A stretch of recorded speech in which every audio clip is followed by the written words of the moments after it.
There are still 2 deaths associated with the Murdoch family that are essentially unsolved. That being said, today's focus is going to be on Buster Murdoch. This is Stephen Smith, who was 19 years old when he died on July 8, 2015. Stephen's death was ruled as a hit-and-run accident, although there's a lot of inconsistencies with that. Initial reports from first responders say that he had severe head trauma, including what looked like to be a bullet hole in his forehead.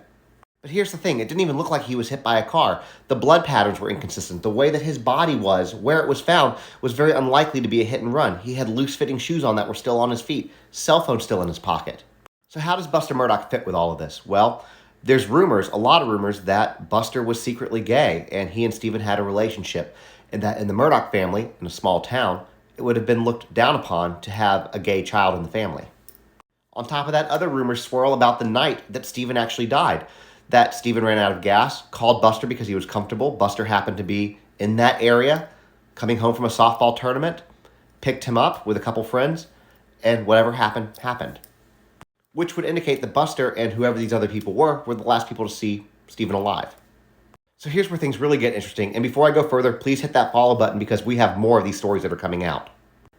After the coroner called Stephen's family, the immediate call after that was from Randy Murdoch, Buster's grandfather. Randy was calling as the Good Samaritan he was to take the case of Stephen for free, and then after that, everything went quiet.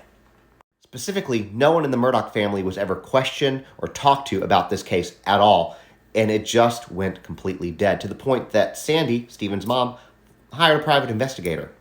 So fast forward to 2022. They're investigating the deaths of Paul and Maggie Murdoch, and apparently SLED has said that they have found enough evidence that they are able to reopen the Stephen Smith case. Now, obviously, I don't know exactly what that means, but I have a feeling that Buster Murdoch is in the sights of these people. But what do you guys think?